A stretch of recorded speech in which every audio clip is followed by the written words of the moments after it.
Hi friends, ఏంటిది గ్లాస్తో నీళ్ళు పట్టుకున్నాను చూస్తున్నారా? ఏం లేదండి, ఇవాళ మార్గశీర్ష పౌర్ణమి. సో అది విష్ణుమూర్తికి చాలా ఎంతో ప్రీతికరమైన రోజు. సో తర్వాత ఇంకా దత్తస్వామి జయంతి తర్వాత అన్నపూర్ణేశ్వరి జయంతి కూడాను. ఇవాళ రాత్రి 8 గంటలకి నేను చెప్పే శ్లోకం 3 సార్లు అదే చంద్రుని చూస్తూ చదివారంటే మీ ఇది ఏదైనా కోరిక ఉంటే కనుక ఆ కోరిక మనసులో చెప్పుకొని నేను చెప్పే శ్లోకాన్ని 3 సార్లు చదివారంటే చదివాక ఆ నీళ్ళు అన్నవి తాగేయాలండి.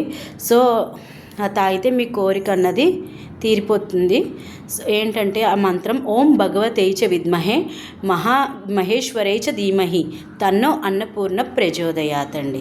ఓం భగవతే చ విద్మహే మహేశ్వరై చ ధీమహి తన్నో అన్నపూర్ణ ప్రచోదయాత్. ఈ శ్లోకాన్ని 3 సార్లు చదివి ఆ నీళ్ళు తాగేయాలండి. తాగితే కనుక మీ కోరిక తప్పకుండా నెరవేరుతుంది. Thank you friends, thank you.